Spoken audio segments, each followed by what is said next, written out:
be done on your property. We've got site maps throughout the room for you to take a look at also. Now, I would like to turn the floor over to our commissioners and give them an opportunity to speak. Commissioner Robert Patrick. Thank you so much. I'm Commissioner Robert Patrick with District 1. Joined by my colleagues, Commissioner Lorraine Johnson, and my other commissioner, Jeff Ray. The project itself is relatively small within District 1, but I believe this whole conversation got started with the Zoom meeting I had with one of the residents that was asking questions about the school project as it relates to District 1. And that started a conversation with my colleagues, that were gracious enough to join us for tonight. I do want to thank a couple people right quick.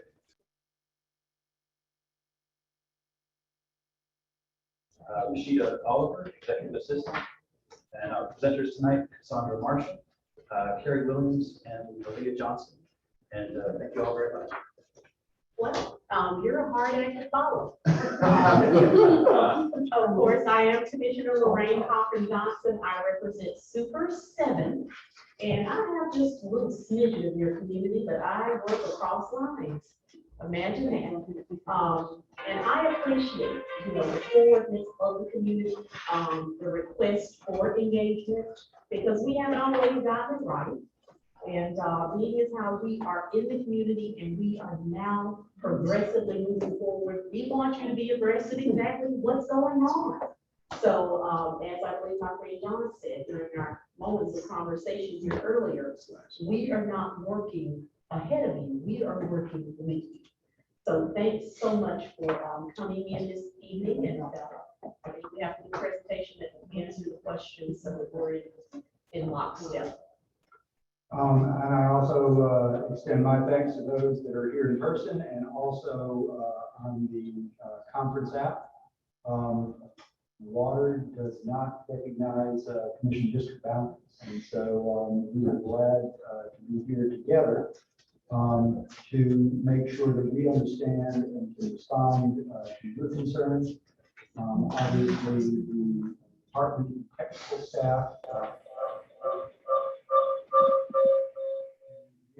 the ones that are directly managing the project, but we continue to exert a great deal of interest in the details. Commissioner Cartman Johnson chairs the Public Works and Infrastructure Committee, on which Commissioner Patrick also serves.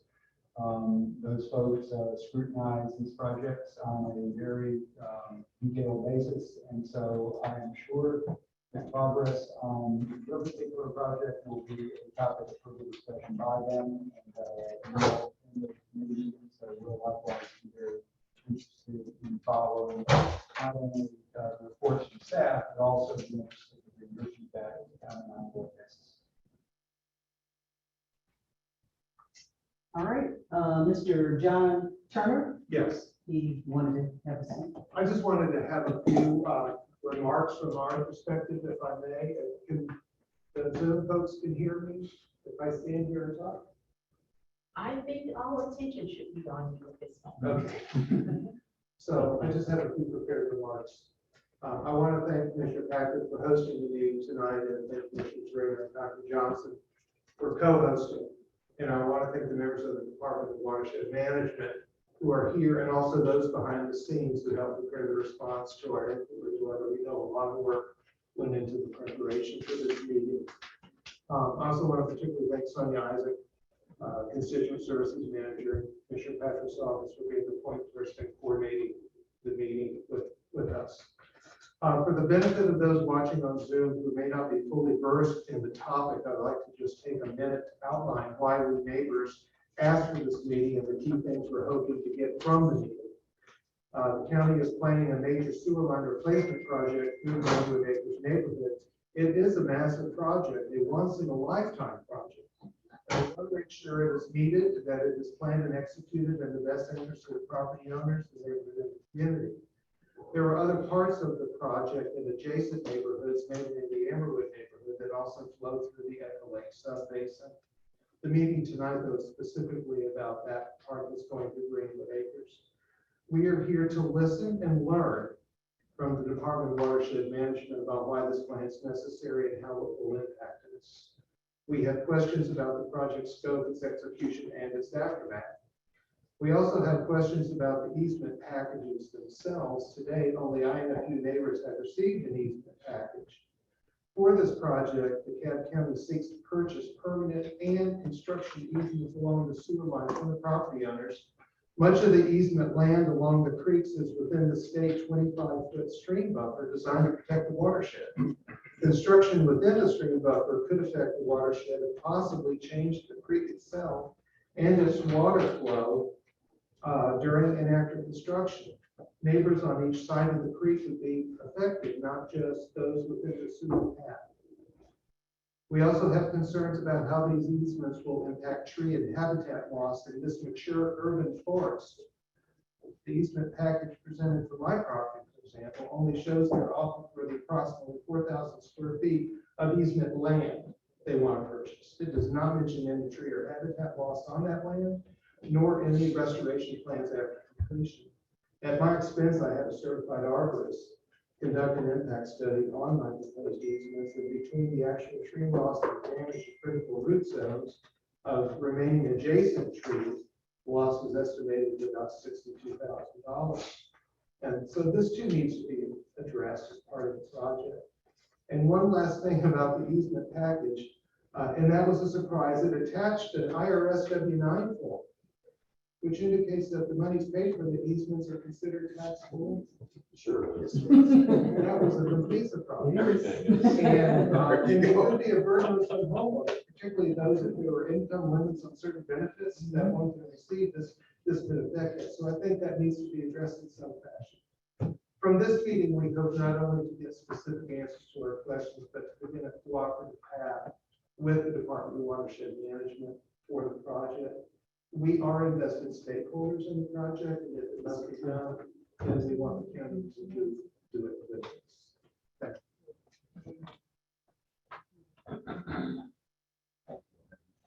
you.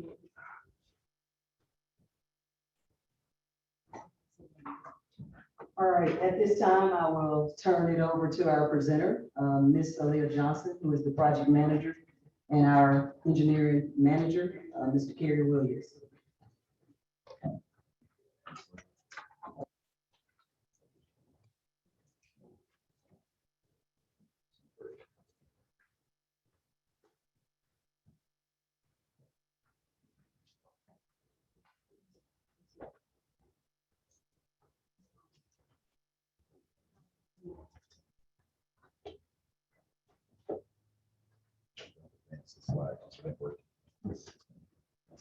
That thing brand new. All right, not other things. Your best. All right, I'm gonna go ahead and talk while we figure out why this brand new pointer does not work. I am Kerry Williams. I am the engineering manager for the DeKalb County Watershed. And this, well, I'll tell you a little bit about our agenda. Pretty much, we've already covered the first part, introduction of the commissioners and Greenwood Acres community update. We're gonna pretty much follow the agenda. And if you can sort of pose questions to the end and let's get through it, you'll probably know a lot more and we'll be able to answer the question. A lot of your questions may be answered as we proceed through the presentation.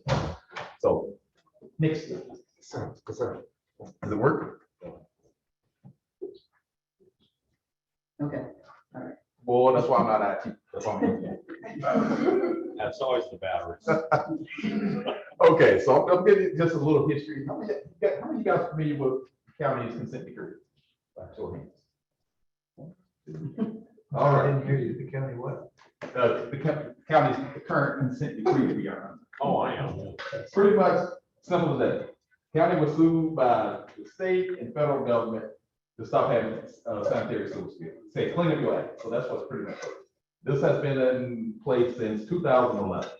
And under this program, we are required to rehab, replace, upside pipe to stop these sanitary sewer spills from happening. And if you watch the news, you'll see when it rains very hard, DeKalb County has another sewer spill over there. That's what we're trying to clean up. Right. And so just happens that Greenwood Acres is a priority. It says I-1G, your priority 1 area. In other words, that area And areas downstream have experienced SSOs in the past due to rainfall events, what we call I&I, inflow and infiltration into our system. Sewer is good, rainwater is bad.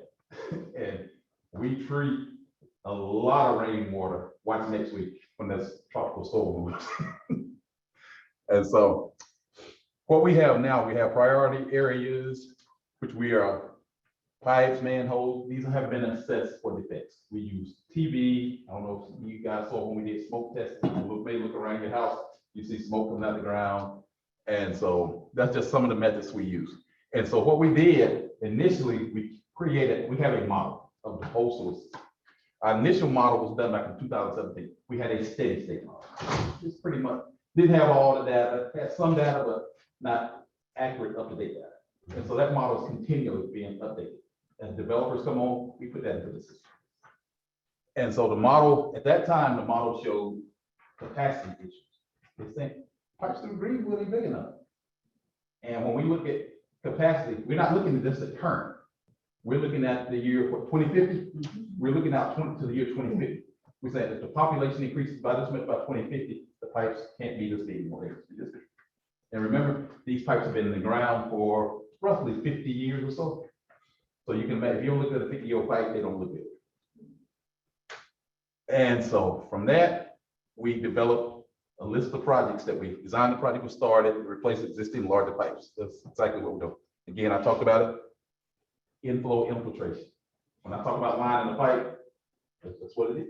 I get a pipe, I run a liner through it. It creates pretty much a new pipe inside an old pipe, and it seals the cracks. And so the projects were evaluated, then from survey, flow monitoring data. Next slide. Oh, yeah. I forgot. No, point over that. It don't work. I can do it. Okay. That's me. Okay. No, it's not, that's me. That's me. So with that brief introduction of the system, I'm going to turn it over to Ms. Aaliyah Johnson, who is the project manager for this project, and let her tell you about the engineering that we've done behind it. I'm just a figure. She does all the work. Thank you. So this is the overall project scope. This is the map. It's actually the exact same map that we have in the back of the room. Greenwood Acres Communities is located. The general area is this is Brad Creek Road and Brad Lake and Eco Lake. So this is the general area. As you can see, the red line is where the proposed project scope is, and the majority of the scope is in District 2, and just partially in the District 1. But the overall project scope is within Super District 7. And with the flow that started from the upstream, just a little north of the Greenwood Acres communities, it flow right downstream and connected to the line at on Brad Creek Road, and that flow into the Super District 6 near Eco Lake. So this is just the general area. The current scope that we have, the existing silver in this area is 10 inch, and the proposed plan for right now is to increase the size of the pipe to 16 inch. They want you to speak slower. So basically, just to upsize from 10 to 16, and the approximate length of this is about 5,000 feet. So just want to point it out that the 5,000 feet is not within the Greenwood Acre community only, because this is part of the Greenwood Project Package 7, Component 8, Section A. So you can see that the extent of the scope go outside Greenwood Acres. And there is also another area that a little bit south of Brad Lake, that where we have another planned project that flow right into the same area on Brad Lake Road.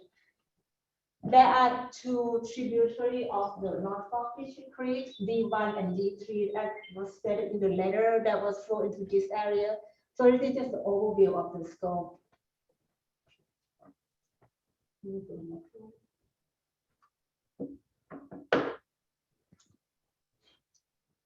So we received the letters from Greenwood Acres neighborhood in May, and the letter date May 13, and in response to that, we, Department of Watershed Management, have prepared a memorandum to respond back. So in the memorandum, if you would follow along, if everyone should have the hand.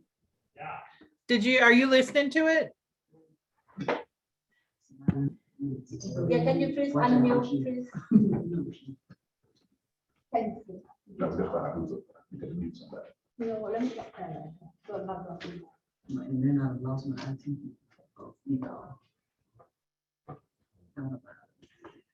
All participants are now in listen-only mode. Just take control. What you have to do.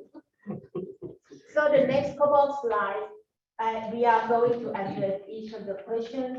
The more details response is in the memo that you should receive it before this meeting. But we just want to take some time to just provide some clarification. So I am going to follow each question one by one. This is in response to question number 1 in the memo. So basically, this question is regarding the assessment for the need of the sewer rehab. So basically, why do we need to do this project, and what is the need and what prompts us to do this project?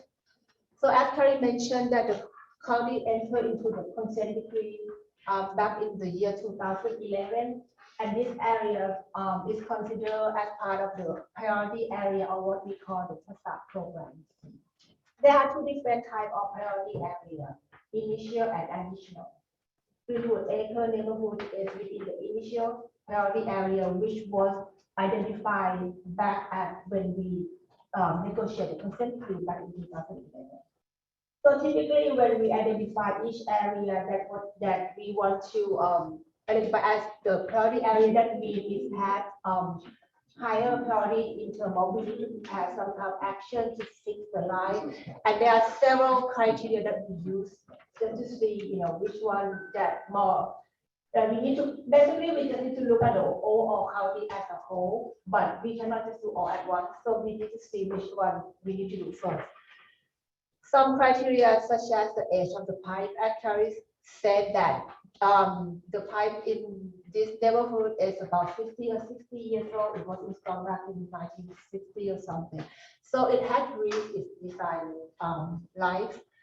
Some other criteria, the rainfall derived I&I, and we also look at some proactive and reactive maintenance record, the SSO or the sanitary sewer overflow, or some of the structural defects that we know in the system, and the risk of the SSO that can reach the surface water or cause the potential risk. Since this area is part of the priority area, we have done the assessment and completed by 2017. So based on those, we have identified some of the projects. So that explains the reason that why we identify this area as one of the proposed scope that we want to do the work. Move on to the next question, number 2. This one is regarding the SSO in the area. So basically, the question was asking that based on the record of the last year, 2020, there was only one incident of the SSO in the area, which is happened near 2610 Brand Lane. So the response to that is, when we look at the SSO in general, we're not only going to look at just one single area and say there is a project or there's not a project. We typically look at the overall area as a whole, sewer shed, because it all contribute to the same area. So when we look for this area, since this overall scope is part of the consent decree, there's like the portion north of Brand Lake, south of Brand Lake. So when we look at this, and we not just look back at 1 year data, we look back at several years, such as for this case, we look back at the SSO record back from 2015. And the reason we look at the different years record is we just want to see the pattern, to see, because some SSO is reoccurring, meaning it repeat every time it rains, it spills. And that's what we call the repeated SSO. The repeated SSO is like, if that SSO happened within 12 months time frame, every time it rains, seal again. And if there's no other SSO in the area of like 500 feet, I believe, we call it repeat the spill site. So we have all that in the record. So based on this area, you can see that there are different types and several areas of the SSO that is shown here. There are two different types actually. Some SSO is caused by the blockage in the system, like the debris or anything that can block the line. And typically all the root, like let's say there's a tree growing, so sometimes that can cause the blockage. So typically this type of SSO, how we address is just to clean the line or just cut the root. Another type of SSO is post more of the higher potential for failure. Like that one means sometimes the pipe doesn't have enough capacity in the system. So when it rains, the pipe cannot carry the flow. So that means, and similar, that is the one that caused some of the project that we probably it's time to replace or increase the size of the pipe. In the response that we provided here, there were several more SSO toward the downstream and south of the Brand Lake. Actually, those sites have like 7 SSO back from 2015. That is near 2052 Grand Prix Drive. So that area is actually the one that we really need to fix it first because it repeated every time that it rains. So that answers question number 2. Next slide, please.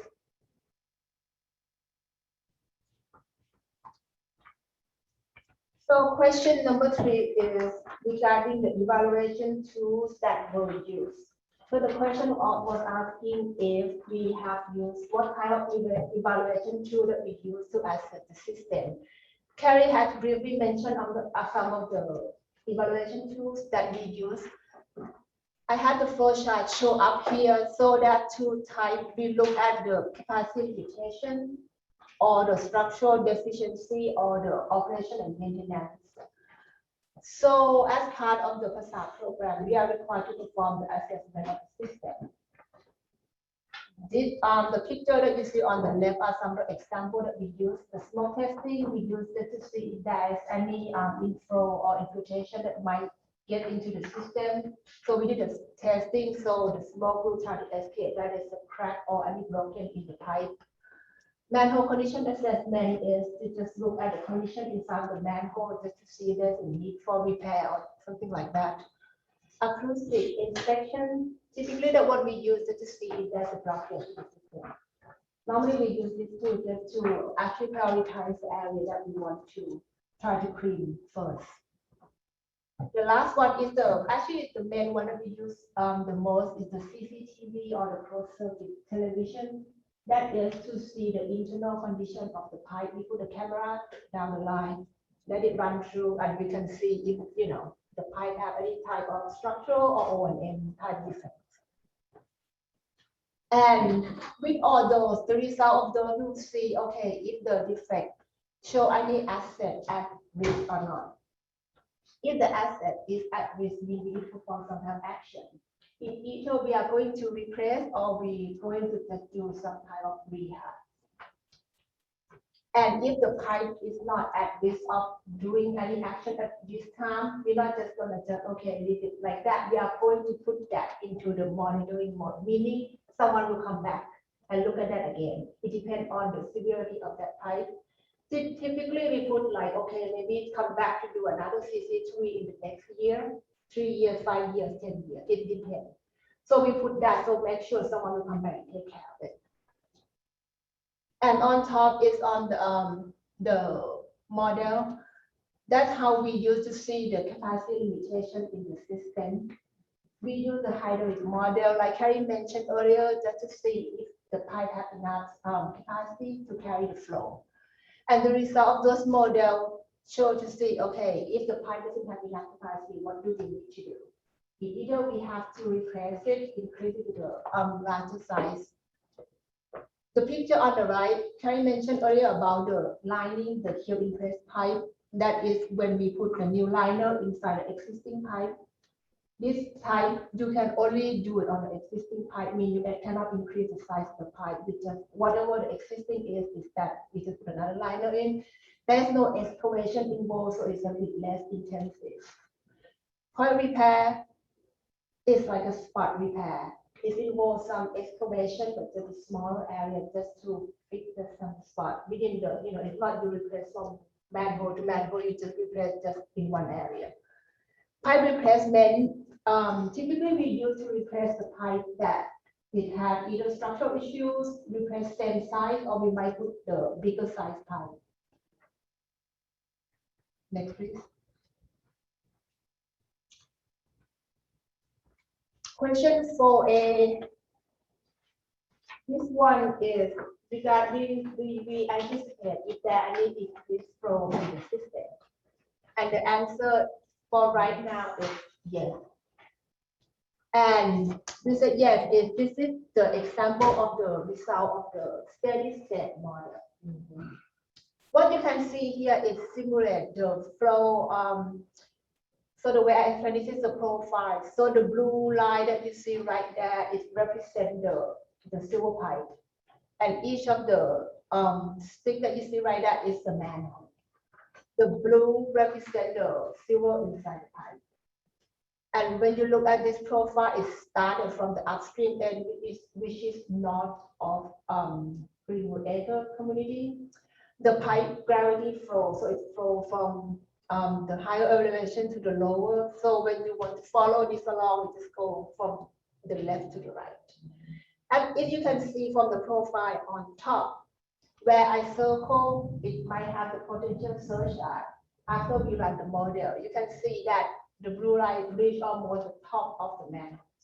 So this is the result of the model, show that that area might have the potential to become surcharge or can cause the overflow later on. This one, we used the steady state model that was done in 2017. This type model is typically a little bit more conservative because back at that time, we were trying to make sure we find the area that have capacity limitation in the system quickly. So the initial results show that that three area might have the potential to increase the size. And typically when we upsize the upstream end of the line, it forces us to have to continue to increase the size along the way because we don't want the bigger size pipe flowing a bit smaller because that can cause more problem. So even if someone that lives downstream said we don't have a surcharge in the area, but if we upsize, upgrade the pipe upstream, we need to follow through to make sure it go all the way through. The one at the bottom profile, that one, if you look at the area near 2610 Valley, that is where I said that there was a repeated SSO in the past 2 years. And if you can see that shut manhole is very shallow. So we were trying to address that issue at that location. Next. Oh. It worked. Okay. Now it works. I'm putting it over to Kelly.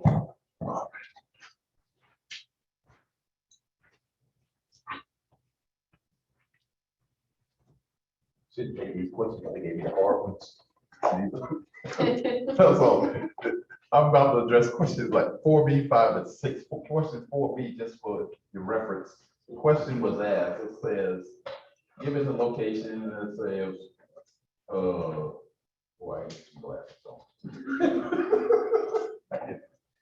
It talks about the easements for the back talk about 40-foot construction as well. And so the final question ended up being, was the site-specific information taken into consideration for the decision to use open replacement method? Okay, in short, when we do design, we will always tell you the worst-case scenario. My plans will show you the worst-case scenario. We have different methods. Because simple, we don't tell a contractor if he gonna cut, is he gonna jack and bore. His means and method are his means and method. But our plans will always show you the worst case scenario. In this case, it would be open cut, would be the worst case scenario.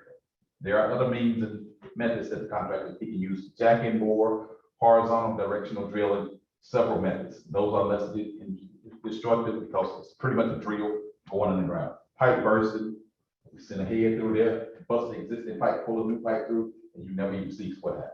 But you do have oversight over that, correct? We have construction managers over, but once we do the bids, Right, this comes in, I got the it, contractor, he's still gonna do his means and methods. correct. Because if I tell him open cut, and he know that he could have pipe bursted, he's gonna take the one that's the most expensive, because he wants to make the money.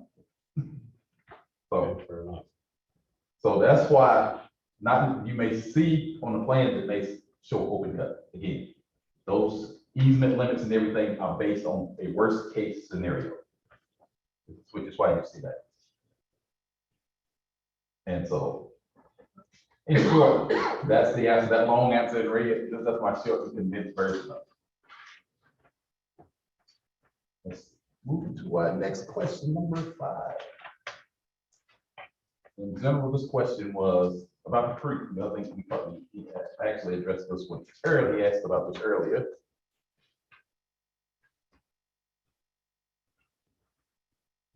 Which one? Okay. And so the question in general is that we know the sewer line replacement would take place immediately adjacent to the creek beds. Yes. Typically, we try to put back as close to the existing alignment as possible. But typically, if we at the creek, if we start moving it from the creek, we actually probably gonna move further into your property rather than away from it. So, but the question is, has there been an analysis of potential alterations or damage to the creek flow pattern during construction? We don't, we do not want to alter the creek. All our designs are done based on following Army Corps Engineer standards, EPD, EPA, local issuing authorities, which is, if you live in the city, it's the city limit, and Georgia soil water conservation. If we gonna alter a creek, we typically don't. We have to get permits to be in the stream buffer. So all our consultants internally, we have to get permits, we have to get permissions to work in stream buffers. So has that been, so the answer to your question, has that been thought about? Yes. If some engineer sends me a plan and he tell me he didn't look at that, he in big trouble if he hadn't looked at that. So we always look at that, the impacts to the stream. And if there's stream, even if we come through and we see that the embankment is starting to erode, we actually do stream bank stabilization and we fix that before we leave out. We don't just, oh, it was like that when we got it, we fix it. As you're doing the project. As we're doing the project. If we're that close to the embankment, we will stabilize it before we leave out. Okay. So in My general, house is the one that it turns into. in general, we will leave your property as good as it was or better. We will never leave it worse. And if it is, believe me, we get calls, people, oh, it's almost a year and this looks terrible. Well, we have gone out this year, but year now, year and a half, we fixed several problems. So hope that eases some of your tension about it. Next question was, because there are 2 tributaries, they talk about tributaries, has these kind of regulations been taken into account as part of that? And they were referring to the EPA Clean Water Act.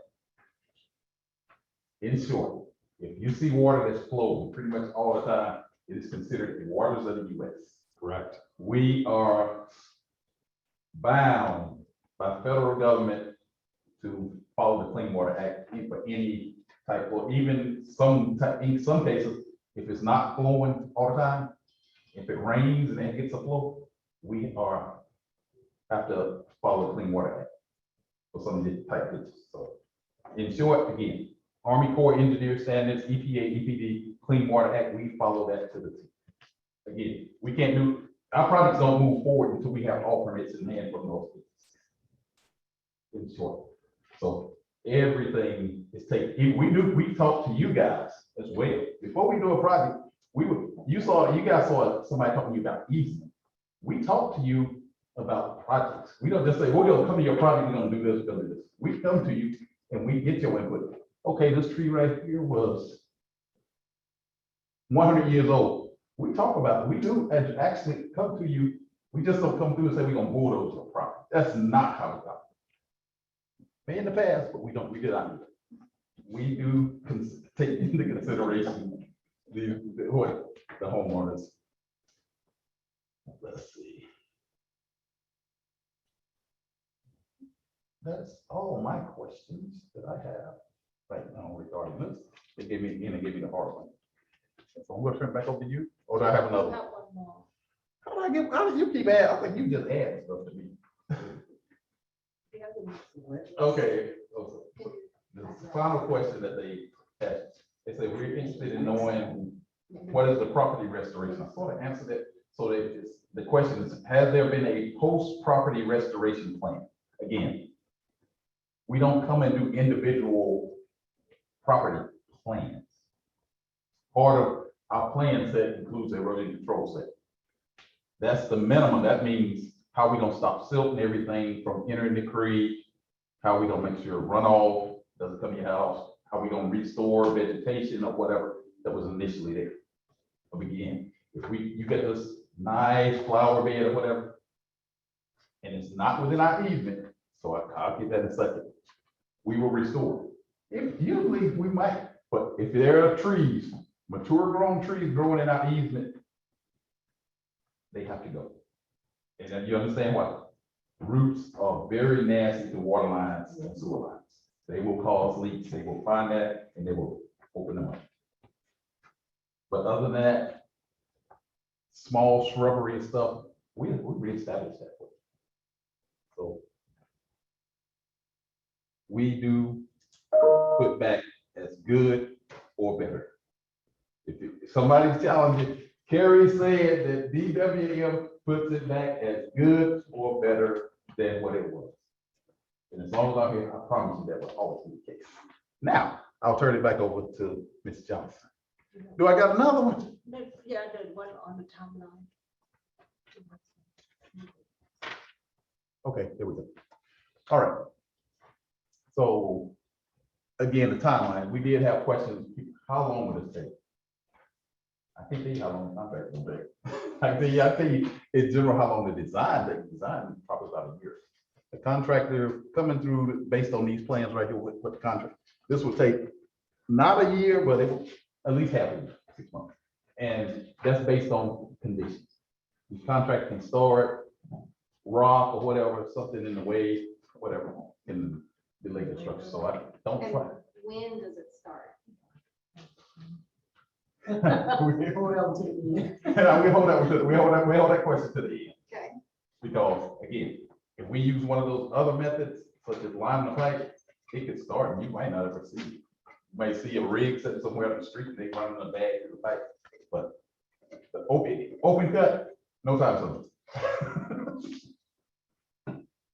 And so typical duration, the footage of sewer will be replacement divided by footage per day. Again, that's based on conditions. Are we in rock or whatever? Are we in mucky soils that we have to replace it, whatever? Well, it is Atlanta, so plenty of rock. And there's lots of granite under all of these properties back out to the creek. Like what most of our houses are on solid granite underneath. And lots of trees. Yeah, I was about to say, I have 5 specimen trees in my backyard, plus 5 more that it looks like y'all would be taking down, which would destroy my property look, value and everything. So I'm really kind of pissed at this project, to be honest.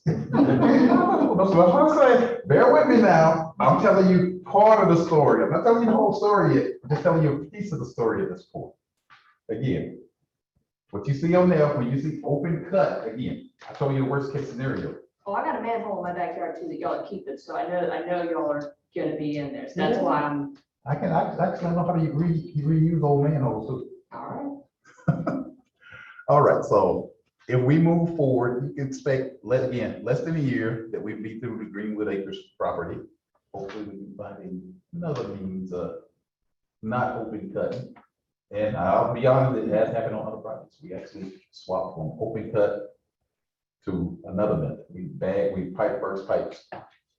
And so each individual property that will be impacted, it'd be a shorter time, probably a shorter time. Again, what you saw the easement guys come out, I think Alice came out to you. Roughly, I tell you, around 60%, we start doing right away acquisition. If you're working the way with GDOT project, you'll see around 60% GDOT starts buying right away. Because you can't get to the end, I can't put a project out on the street if I don't have all the easements. So they will make the first contact. They won't tell you everything we tell you now, but we're gonna change that. And now, I'm gonna bring Lilia back. Can it work?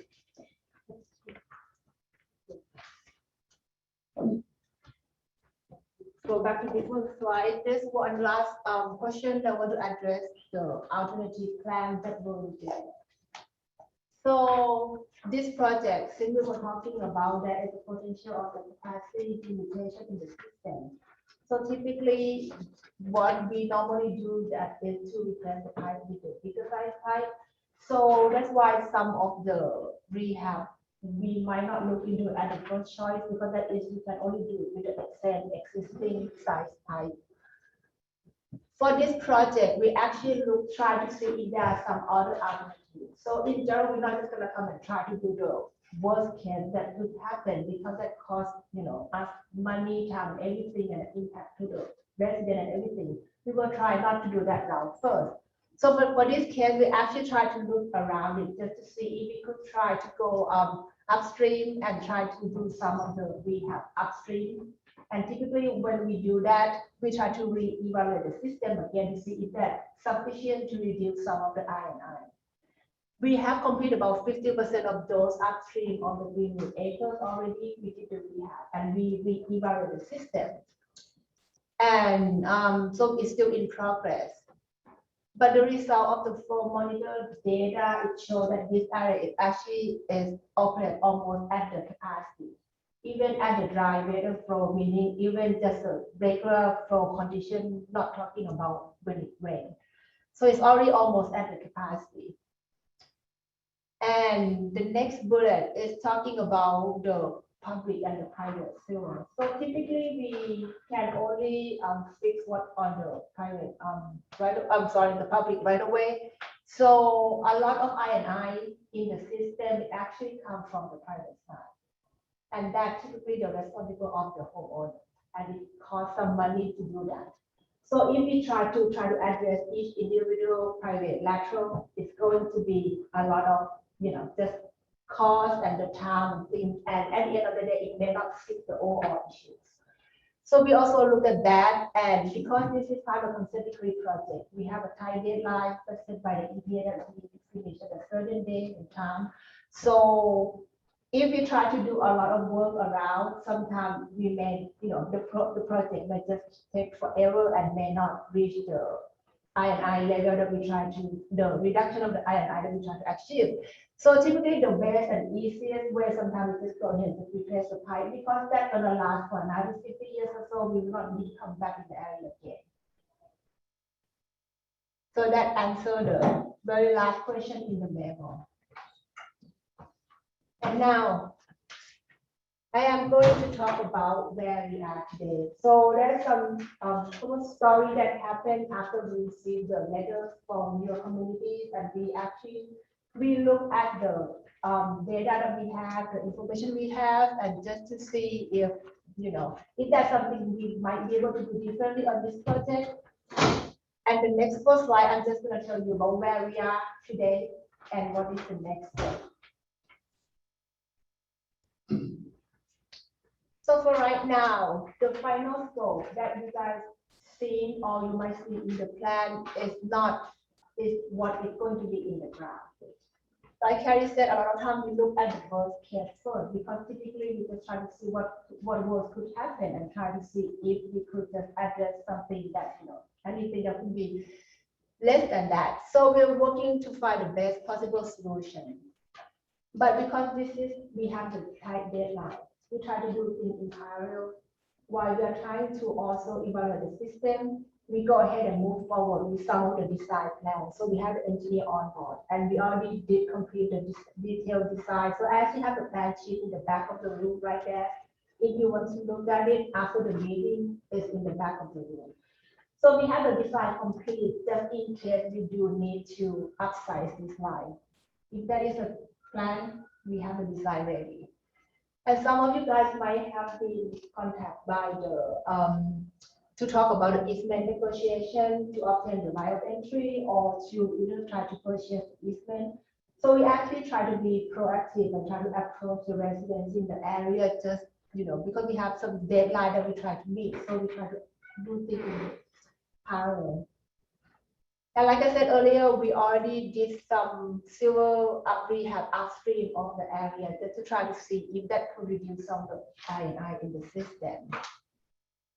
So I'm saying all that just to say that because there was some concern from the community, we want to just take another look at this area again, just to make sure what we try to do is the best for everyone, not just the DeKalb County, but for the resident and everybody.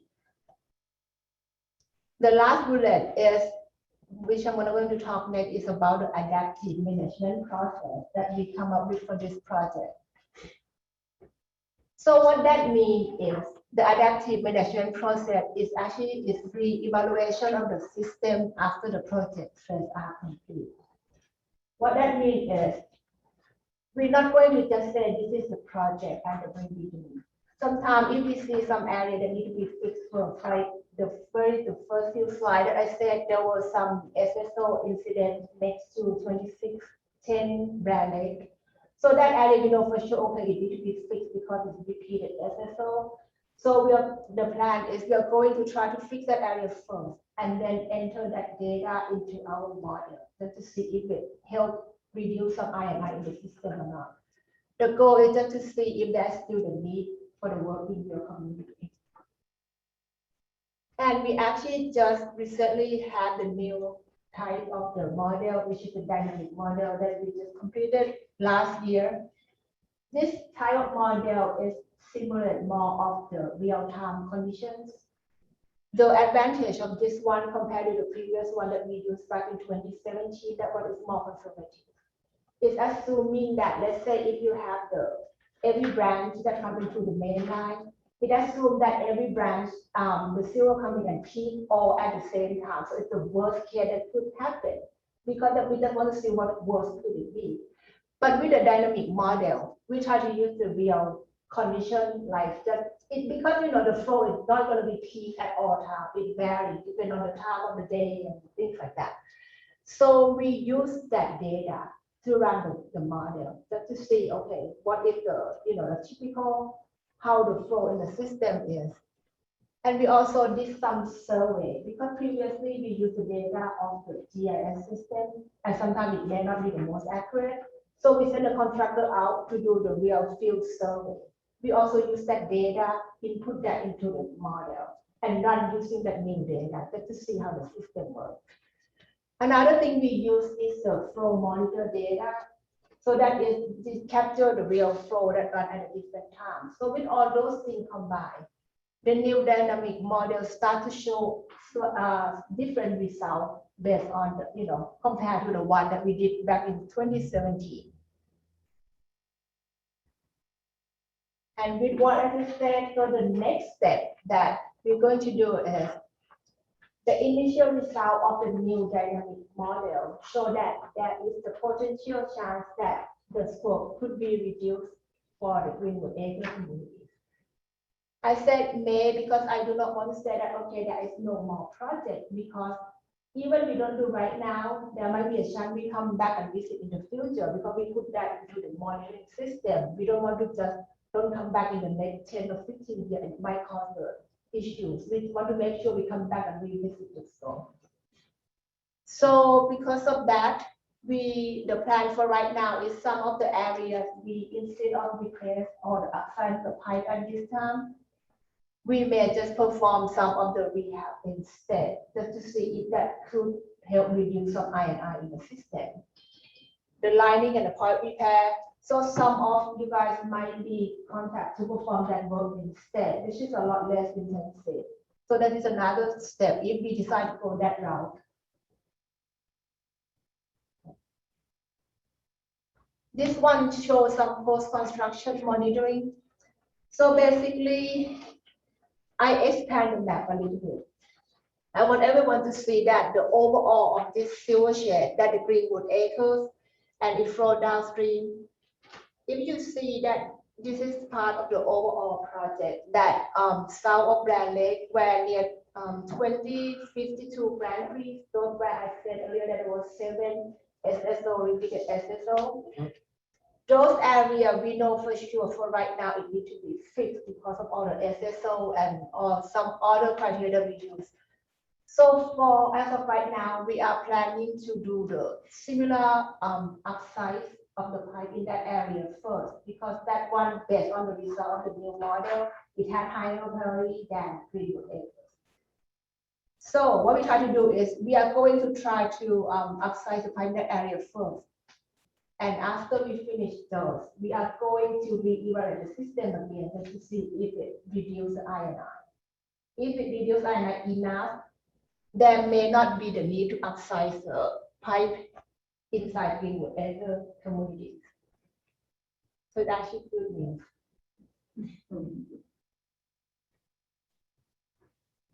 So, in conclusion of that, so I'm not just going to say that what is the final scope as of today, but I just, the purpose of this meeting, I just want to present the data that we have as of today compared to when we originally thought that the project could be there when we used the model back in 2017.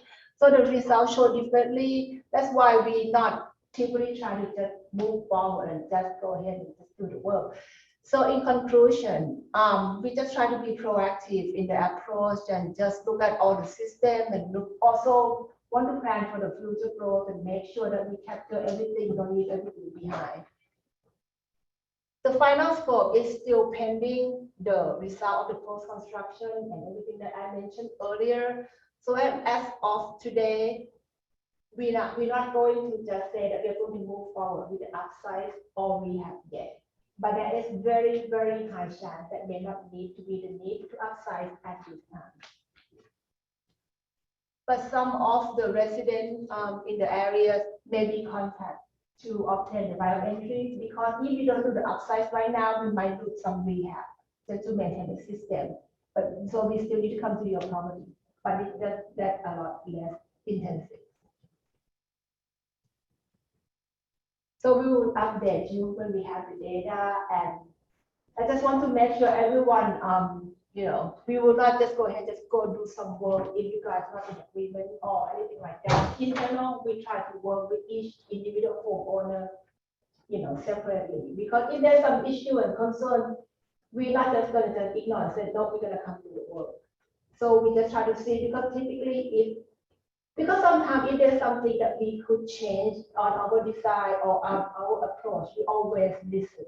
Because we don't want to just, because I always think if someone comes to my house and has to do this and that, I do not want that either. So I'm trying to, because I live in DeKalb County, I don't want someone to just come and have that. So I'm trying to use that just to see, okay, if I go to your house and if you want this and that, I'll be always listening and see if there's something that we could do differently.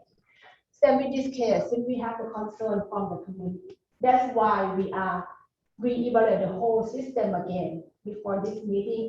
We just want to make sure, is this the best thing to do for this one? And as a result, it looked like there might be a chance that the work may not need to be done at this time.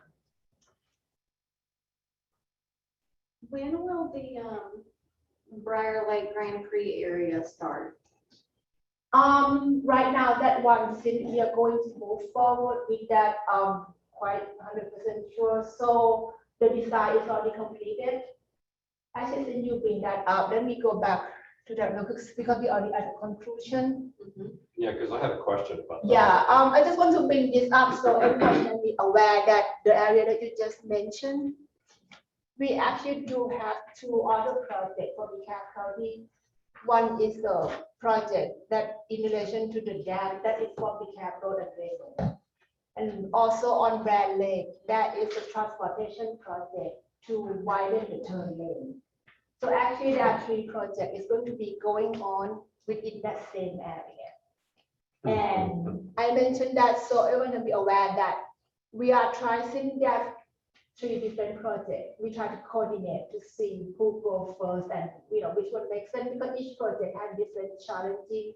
You have to get the permit, need to obtain the easement, and things like that. So to answer your question, we don't have a set timeline yet because there are two other projects that I'm trying to coordinate with Road and Drainage. They have that area right there that they're trying to do some of the project on the drainage system. So basically, once I have more information, we can provide you with the update. Because then that project will be a good 6 months to a year to Yeah. upsize those, and then you'll Right. reevaluate the system. Then we'll determine if our properties need it. Yes. So we're probably looking more like a year and a half, 2 years before we know. There we go. Yeah, Yes. yes, Okay. yeah, it's going to be, yes.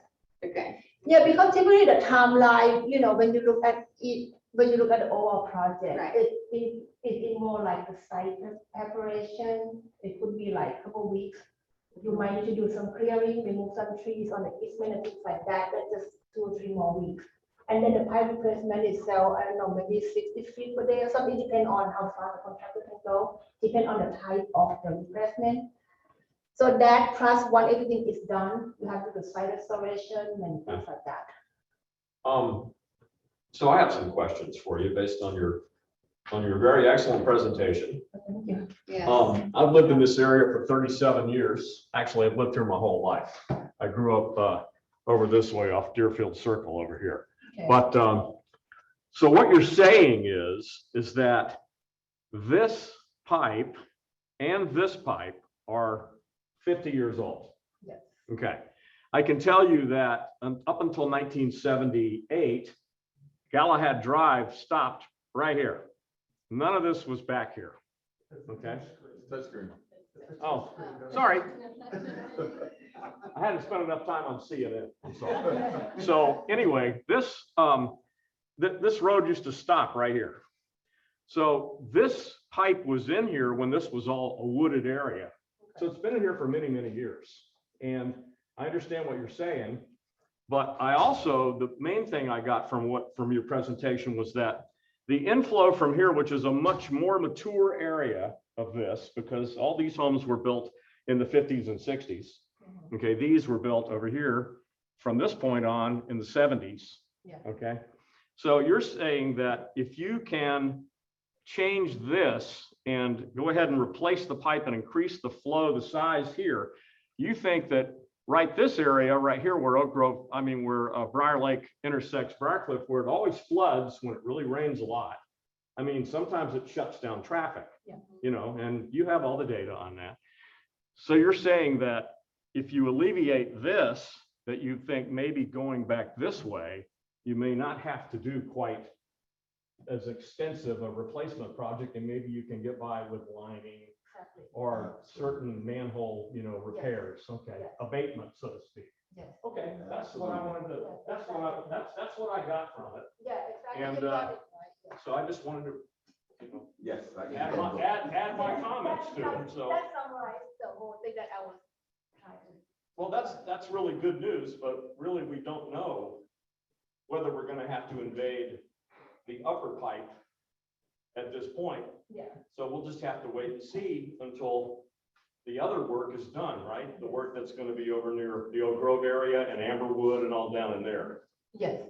So Okay. probably like 2 years then. Yeah. They'll still be Yeah. working here in 2 years. No, well, right now, the results are promising because we, again, like as you said, we have a dynamic model now. Yeah, And so it's telling us more, it's not as conservative as the steady state. So it's Yeah. the results that coming from the dynamic model are better. well, that's excellent because technology marches forward, so this is all good.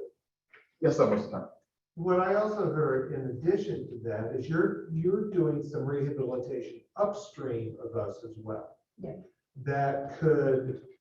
Would that reduce the flow through our area, or how would that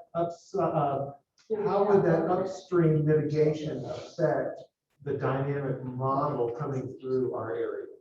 So typically, when that is the chance of the I&I that could come in the system, that means the flow in the pipe increase. And when it runs through, when we look at that, we thought that, okay, the flow is higher than what it should be. So if we go ahead and fix the upstream, means like, let's say you seal all the pipe, like you do the line and all that, you reduce the chance of the inflow, like the rainwater or anything that could come into the system. So because of that, you prevent more flow to come into the system.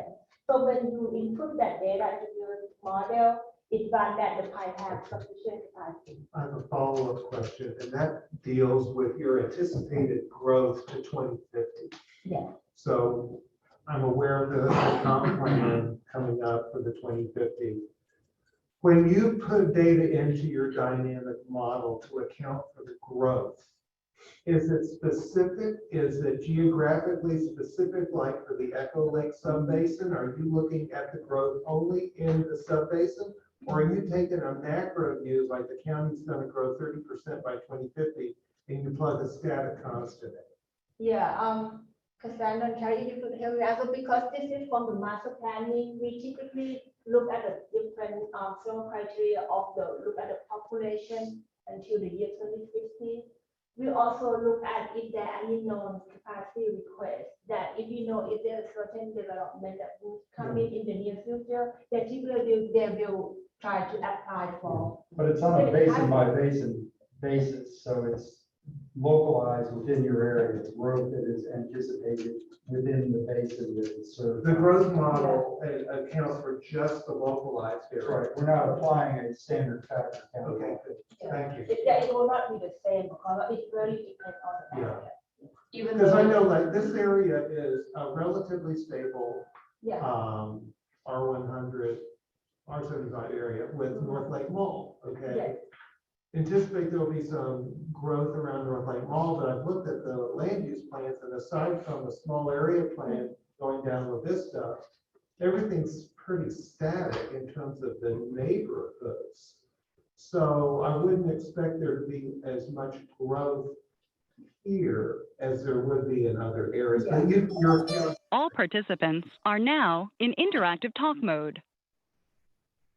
They wanted to speak okay. to. okay. Okay.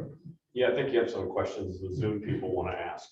and this gentleman's been raising his hand for a minute. Oh, yeah. go Now, ahead. how do you determine what section you're going to rehab in? So, Why not try and rehabilitate the whole system instead of putting in a new construction? yeah, Part of the sewer system. in general, for the ideal situation, you would like to replace the whole system, but typically we have a certain budget that we need to prioritize where we want to spend first, but in the area that need it first. So typically we look at the condition of the pipe, and like I mentioned, one of the assessment tools we use is the CCTV or the closed circuit television. So we did the assessment of the whole area, and especially Greenwood Acre is under the priority area where it did complete assessment of the whole area. So we have those data. We look at each individual pipe and just see which one, depend on the condition. Some of the brand new pipe or the thing pipe that transported inside the pipe, we will not go ahead and do the rehab at this time. So that's how we know which one to do, what type we have to do, and things like that.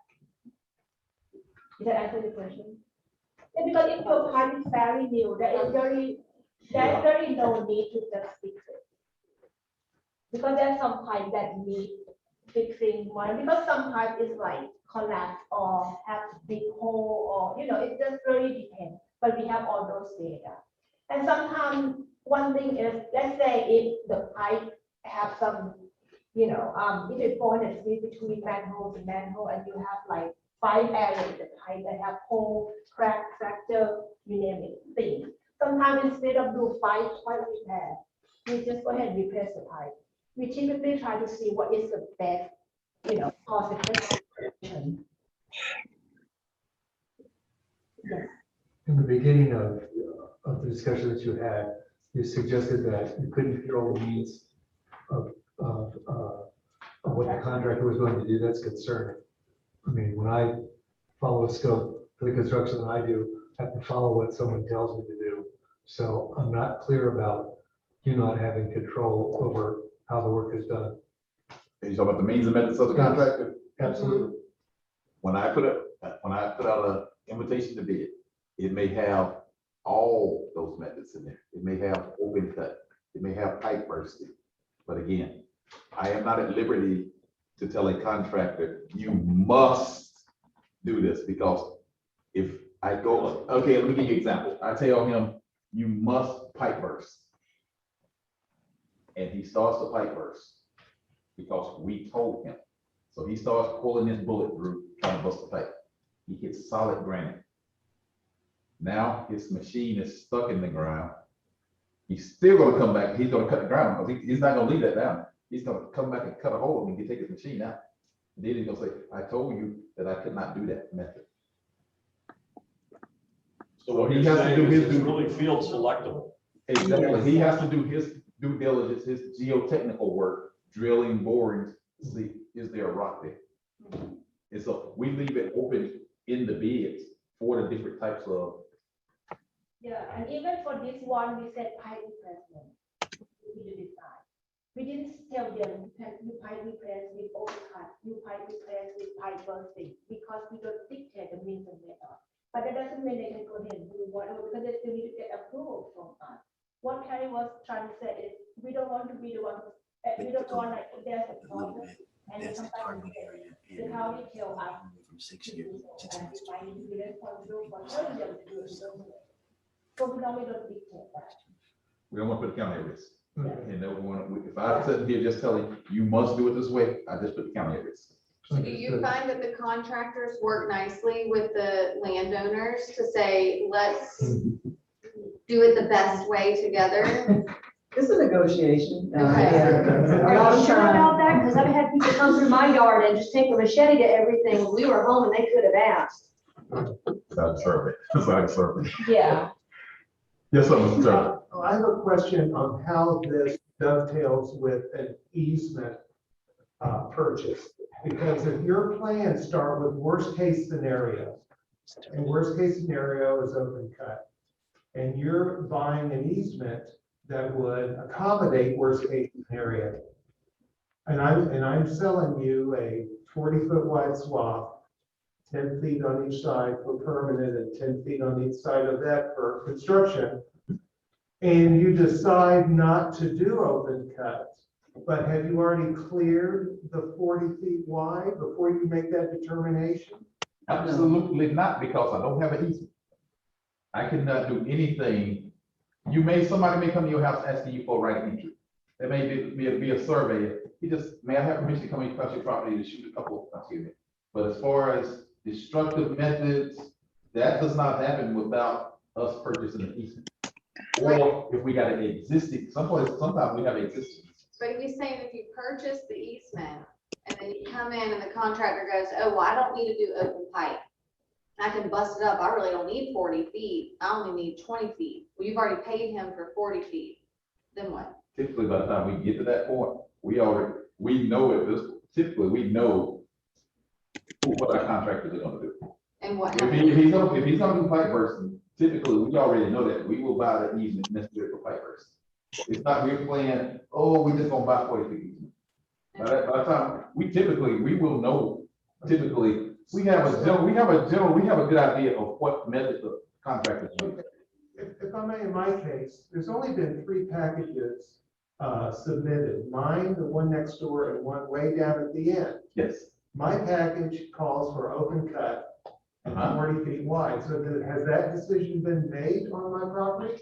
Or because of the dynamic model, that may not be the case now? Because of the dynamic model may not be the case. Again, that's why we don't rush. So I shouldn't sign an easement until I know what the actual construction plans are. Right now, no. Okay. Right now, I would say if somebody comes and asks you for a right of entry, pretty much the right of entry, at this point, it's probably gonna be a survey. He's not asking you to come do something destructive. Well, I've already seen them there. Yeah, when you talk about somebody with a machete, I can guarantee you those surveys. Well, no, I actually watched a couple of county engineers walk the creek on Lauren's side, not on mine. I sat up there and watched Well, I ordered them out for here. quite a while. And they went up and they were walking all the way back up, way up high above me. And what I'm saying is that, you know, I know a lot of time and effort has gone into this. And I know that it's a lengthy procedure. It's years to try and update this. I get all that because I was, you know, I did a lot of construction and I'm a manager too, just like you, or I was. So I get it. And there's a lot of unknown variables.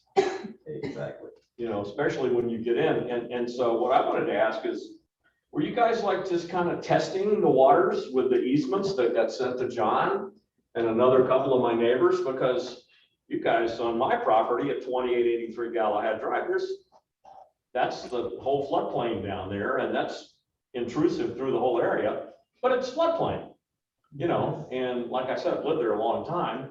And, you know, if you guys needed to increase it, I wouldn't object to that, me personally. You know, Andy's in the same place. You're right next to me. Right. And in fact, I had a question about the map that you have, excuse me, where the line is that's yellow. I'm assuming that that's the projected line for the new line. And how well does that correspond to the existing line? Yeah, that's a good question. You say how close is that to the existing alignment? Right. So typically, the majority of in general, when we do the design, it's dictated by the location of the existing, because that's where the line is already there, and we have the easement to that line. Right. So when we do the design, we try to be as close to the existing as much as possible. So you lay it side by side. No, we actually lay it back on the same location. So you actually we take go it in out, there, pull it out and put it. pull it out in sections. Is that the idea? Yeah. We can pipe So it. you just stop it up the way and then you, Yeah. okay, because it's only one. There is some area that I we got it. might want to move it away from the existing, such as when we cross it. That is to avoid a certain permit, because typically the EPD require us, if we cross at a certain angle, like perpendicular, we may not need to get the EPD street or something like that. So we try to make it to cross the creek in the perpendicular rather than whatever the existing angle is. So that is when it go away from the existing. Excuse me, so the engineering for the existing grade is sufficient?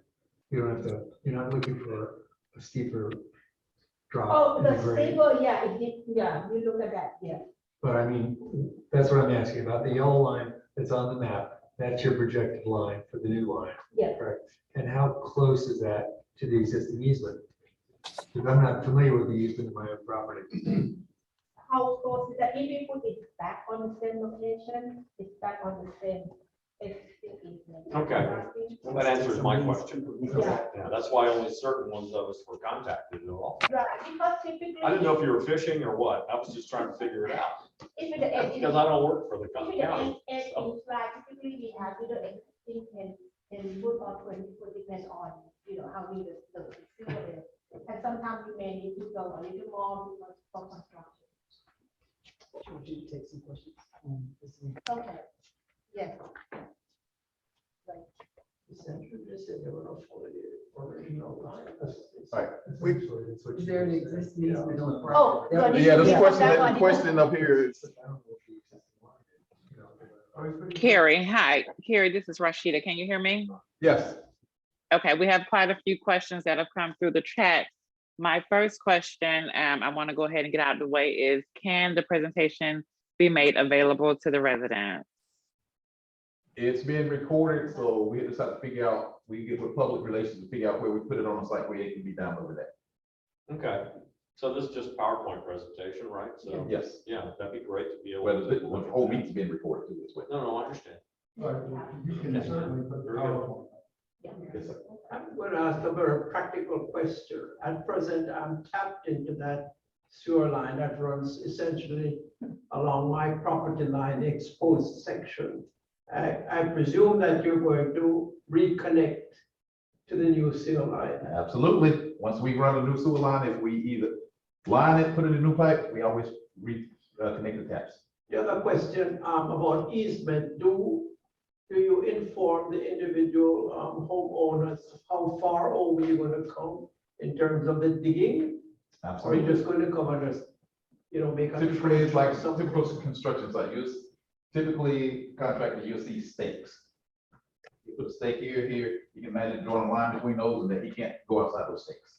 Oh, I see. Yes. That's usually the 40 feet. Yeah, so we try to avoid any surprise. So basically, we will never do anything if the homeowner is not in agreement. So you will never like wake up one day and all the trees be gone. Everything we do is to make sure, because we need to get the permission to come on to the private property to begin with. So I just want everyone to be aware that we will not just go ahead and do something that you not agree at the beginning. Because I have some water lines draining water from my house into the creek.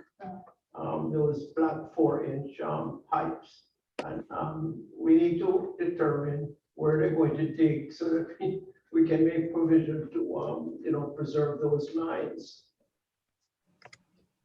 Oh, we find all the utilities. Before we dig, they'll do the 811 utility, they find the utilities and everything before they dig. Yeah, we'd have to locate that legally and everything. So what you're saying is that before each homeowner's lot, you'll make an assessment as to what needs to be done, in particular, outside the scope of the project. Like my neighbor's, extra pipes that he's added for drainage, Absolutely. Okay. Can we, hold on, can we get some more questions from here first? I'll see you next. Rashida? Rashida, next question. Right.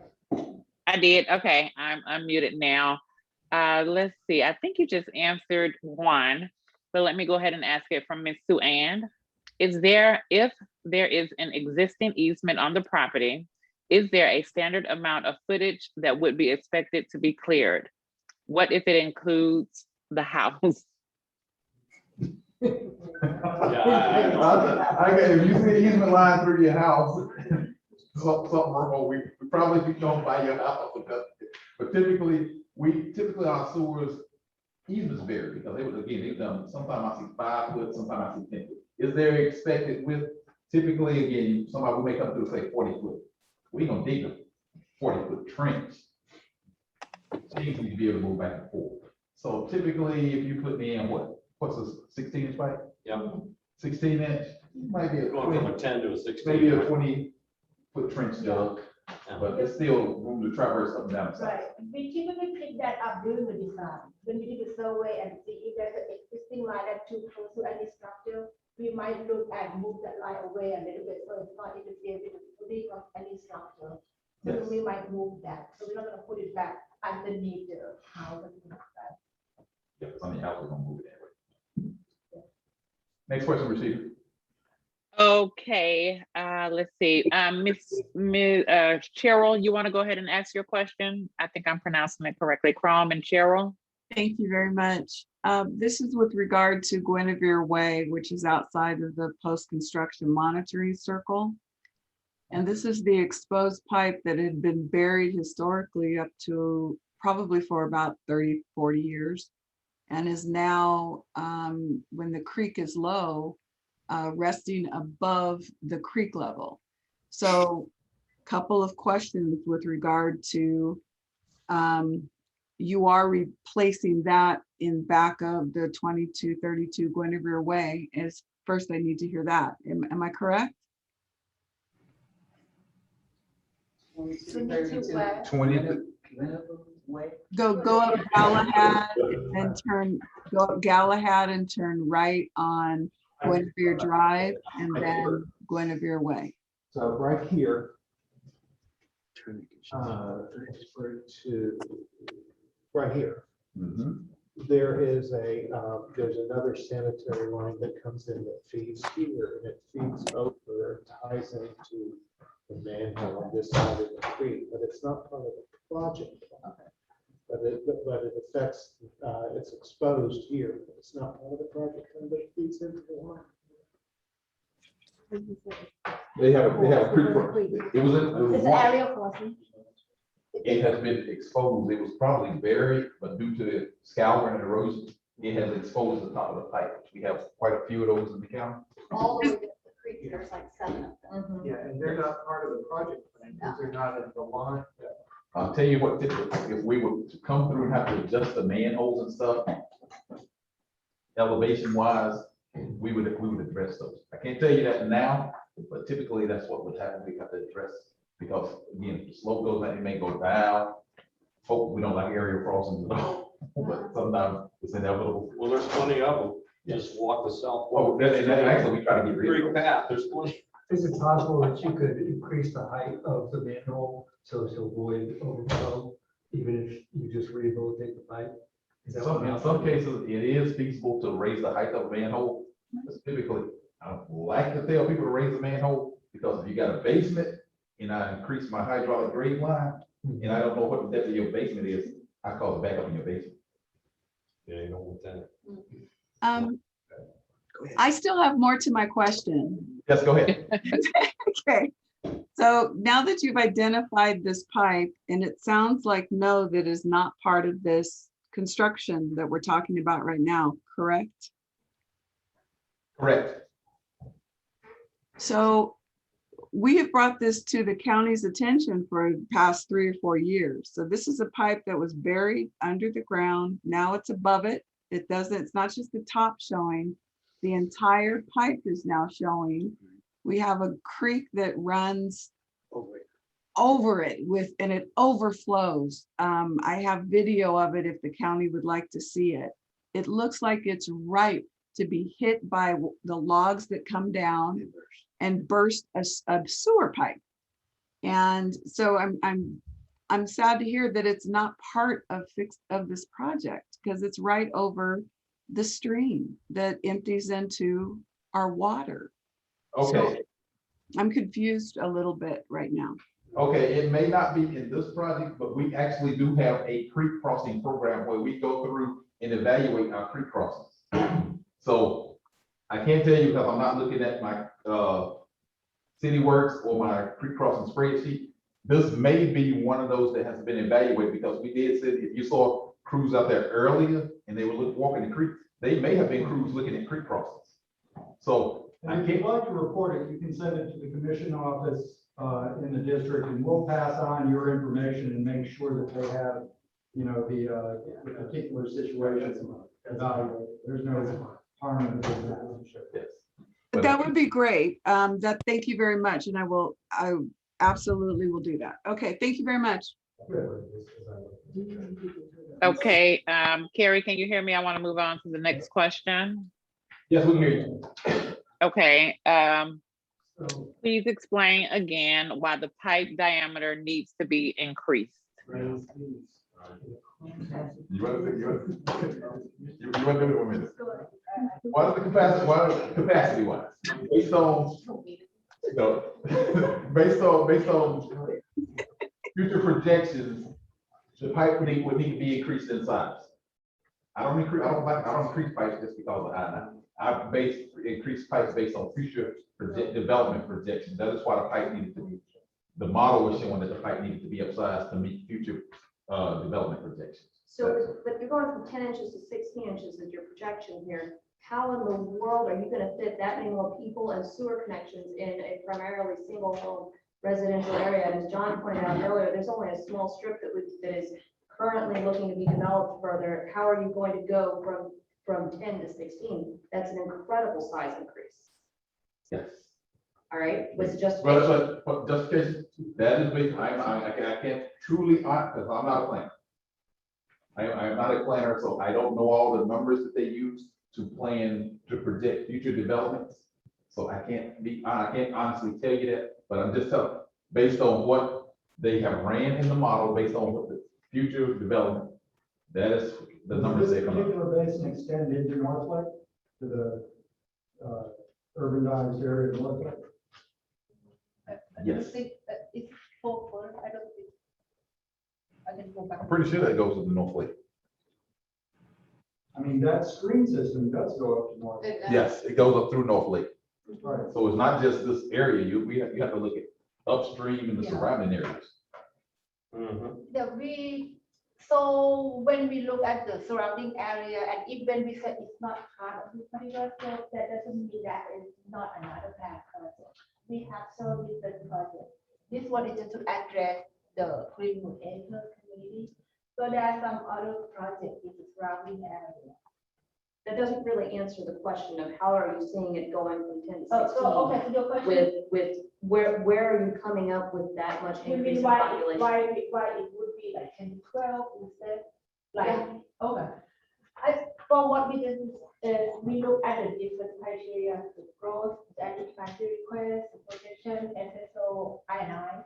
But in general, when we increase the size from 10 to 12 or to 16? Yeah, so here a graphic that shows the full basin that this particular sewer line serves. Because it may be that if the basin includes the urbanized area around North Lake Mall, Yeah. the projection for growth is occurring in that urbanized area, perhaps, in the Briarcliff at La Vista area. And in that case, it may well justify that based upon, redevelopment in that district. What we see a lot of is commercial being converted to residential, which has a higher sewage. But you do have a map of the basin. I think they do, sure. would I imagine think it was the sent basin. to us at some point. If I could follow up with I don't remember answer. seeing it. One of the questions that was asked, question number 3, if you looked at the answer, staff came back and said, there's just a segment of it. Flow monitoring of both tributary areas at the downstream end of the capacity improvement project reported peak dry weather flow depths of between 8 and 9 inches in the 10-inch diameter sewer. So, based on what I've read from your answers, it sort of sounds like you want to have a little bit of leeway beyond Exactly. or what your capacity currently is. Yes, the pipe almost full. The pipe is flowing almost 80% full already at 10 inches. So it may not be in your area, but somewhere upstream, there is enough sewage coming in there under dry weather conditions that pipe's almost full. So the slightest amount of iodine from a storm, you're gonna see overflows. By extension, any kind of additional development capacity, as Commissioner Rader mentioned, that's in the area would also be a problem. That is excellent, yes. And speaking about overflows, one of the questions that I had is, have you all done a significant sufficient study to ensure that, especially the 2610 property, Briar Lake, that's not overflows caused by Echo Lake, the building into Echo Lake and the silt that's running into Echo Lake and filling the lake, which is why we're now seeing the Dredge Echo Lake campaigns, the signs that people have been putting up that it's like, okay, so is that what's causing the problem at 2610 Briar Lake?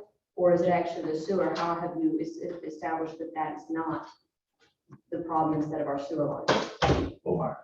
We put flow monitors in the system. We can look when it rains, we can look, okay, now it's 8 gallons a minute.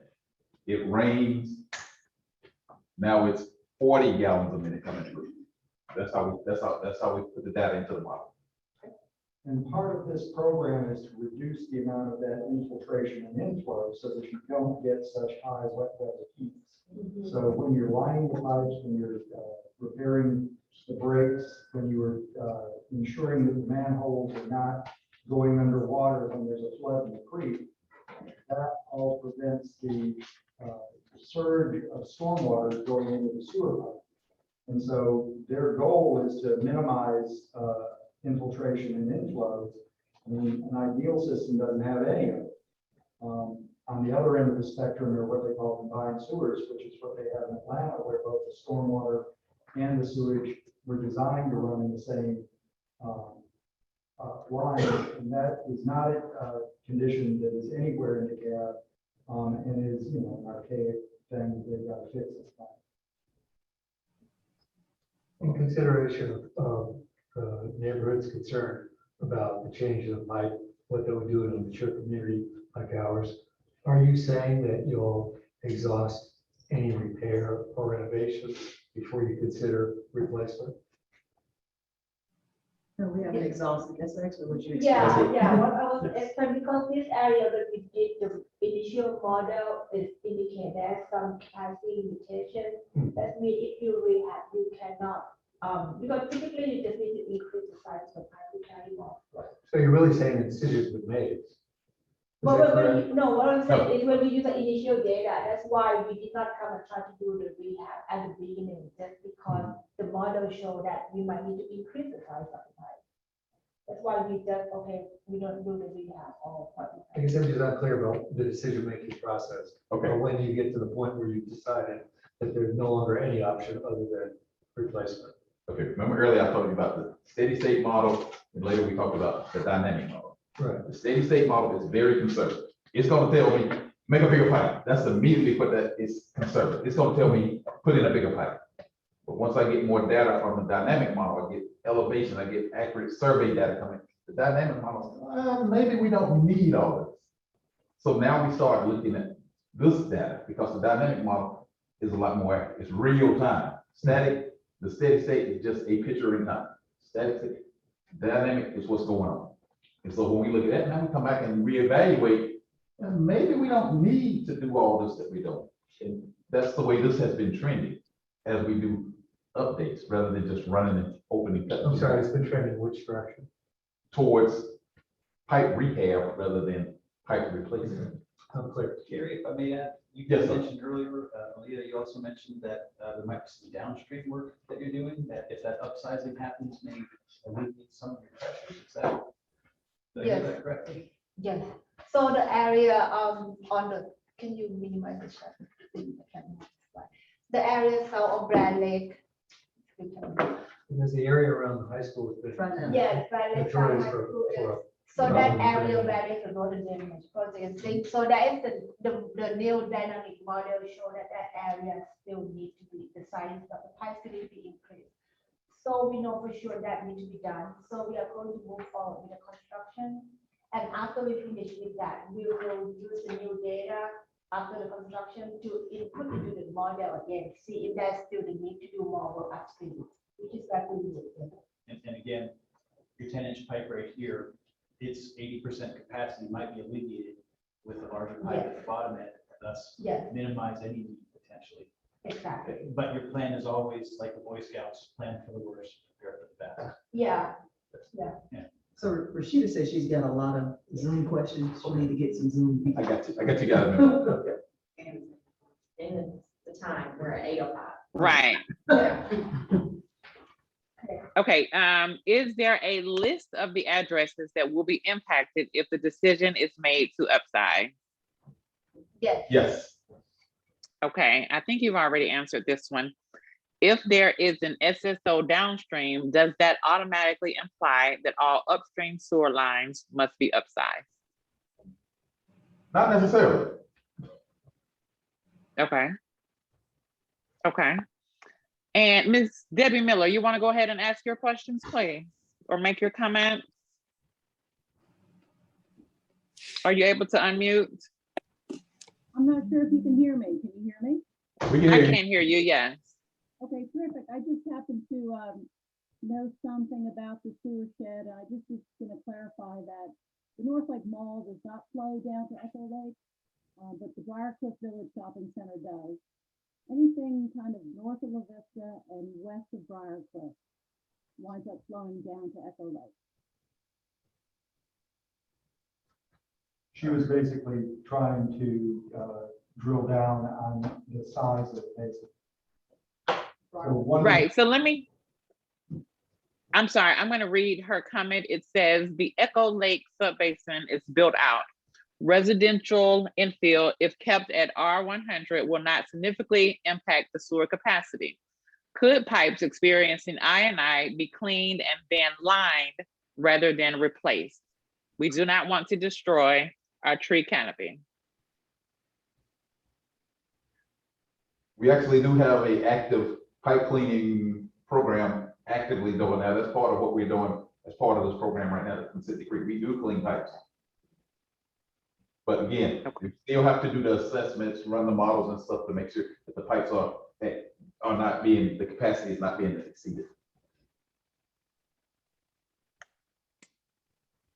Okay, Mr. Paul said, you mentioned that you have information on water flows, like 40 gallons a minute when it rains. How do you know that Echo Lake couldn't handle the rain if it, okay, hold on. How do you know the Echo Lake couldn't handle the rain if it is for the dredging in Echo Lake? If it is for the dredging in Echo Lake. That's been done a lot over the years. Well, no, you actually now you're talking about stormwater because you're talking about dredging of Echo Lake. How do we know? I can't tell you. I do stormwater, but I can't tell. I mean, you can go run probes in there and see what especially if you got past records, you know what the existing depth of the Echo Lake is. And I can tell you Echo Lake was probably built as a detention pond because there are no natural man-made lakes in It's the a soil. soil and water conservation. There you go. And there are no detention ponds up our stream. So when it rains, it surges to the very, very top. Turns into a river. So if it's silted up, just pass records and update records, and you can look and see how much of your volume is silted up and doesn't need to be dredged. That's the question. Okay, and I think that answers all of the Zoom questions. Okay, let's see. First, this gentleman right here. Yes, thank you for taking the question. I live on Greenwood Way, and my property is right, is adjacent to the Again line -A. I assume that is at the top of the heap to have something done. Is that correct? What was your address again? 2892 Greenbrook Way. Yes, right. Yeah, right at the start of the whole thing. And I did notice something else, that you mentioned about manholes, and there's one there that's, it's listed as being it's the only spot on there where there's one that's too shallow. Oh, he's talking about the little shallow, I think that little short manhole you talk about. Yeah, what does that mean? You're gonna have to look, you're gonna have to take the whole pipe down, or what does it mean? The manhole is too shallow. I love being unique. Typically, if you got shallow man, we like to make a deeper. That way I have a third yard that have more storage in there. So that's typical, but I'm not looking at it right now. There it is. Okay, she has. Oh, there we go. This is it right here. But just as you said, that if you stack that manhole up, then it'll back up potentially in somebody's business. Exactly. If I make this, raise this, and I let the sewer come up, you can picture it. If I got a big old pipe and I let the sewer come up, so I'm raising this little line right here, it's my hydraulic grate I line. don't want to do that. You don't want to do that because when that line gets higher than your basement elevation, your basement is the next overflow town. Correct. Okay. Actually, I just want to mention something. Actually, your property, there is no sewer on your property. Pardon? There is no, I just have the list. It said there's no sewer on the property, but the limit of disturbance might encroach your property. So simply we might try to get the right entry from your property if the project move forward as it. Okay. You're like Cheryl, it goes Yeah. from your property into the manhole that's in the project. Right. Manhole actually is right where several manholes, that particular manhole. To clarify about the development, possible development, I know we're almost done. Yeah, that's what I was gonna say. I can take Possible one more development. question. Okay. Can I go next after that? Possible development. Hold on, let me do this. We can take one more question here, and if you want to hang around, I'll hang around. If you've got some questions, we'll hang around for a minute, so let's see if you come up next. I'm gonna let them speak. Okay, so, I have one macro question. And this is No. about communication strategy. Yes. I know. I have a request. Your communication strategy appears to be one way, which is from y'all to us. I would request All that participants are now in listen-only mode. we have a two-way channel and create a point person within your department that if we have questions that we can go to you. I found that when we started this and the easement contractor, Atlas, they couldn't answer our questions, and they really didn't have a channel for us upstream to you. And I think it's important that we have this open communication. So that's what I want. this man right here can answer that. Good evening, I'm John Jay, I'm with the Public Outreach Team. What you see in the presentation, that is what you see as a typical baseline of what we do when we get restructured stuff. And we've gone on and added next door communications because we found that effective. But for this particular project, we have the makings of a two-way communication already. We have your contact information. We're going to be talking through commissioners' offices. So we're very open to that. We want that. So please, we will capture all this information for such a group. Okay. And I have one other, just real quick technical thing, and it's a request. I talked to Ms. Marshall about this a year ago, which is about aerial pipes. the default treatment of an aerial pipe is to abandon and fill with flow and just leave it there. And I requested a change for removal, and I was granted that change. But right now, every homeowner has to ask that in stipulation to remove the aerial pipe. I'd like that to be a design baseline, that any aerial pipe that's on this line automatically gets removed when it's time to, rather than abandon it. Here we are, believe me, I'm trying to get rid of as many area crossings in the county as possible, so yes, with that, I'm gonna end. I want to thank our commissioners for showing up. Patrick, Mr. Raider, thank you, Mr. Raider, you wanna come back in here, because I know you're planning. Your information is good. So I want to. Carrie, Yeah. hi. There's one final question, and if you would be so kind to answer, how does this project, Go ahead, Susan. how does this project prevent runoff, flooding, and erosion? Actually, it doesn't, because this is sewer. Sanitary sewer. The pipe, that issue is stormwater. And so the project we're talking about is the Echo Lake and the roads and drainage project. That will address some of the stormwater in the area. But there is also a stormwater master plan that's going out for proposal in the next few weeks. That particular plan will inform decisions on how to improve the stormwater management system in the county. That project that is there, the old Lake Simmons site, is one of the first basin-wide detention facilities that we're installing in the county, and it may well be that we'll have to do more stuff like that in addition to fixing the existing infrastructure. So stormwater is a different issue altogether, but we do have a plan to continue to study that and potentially make those improvements.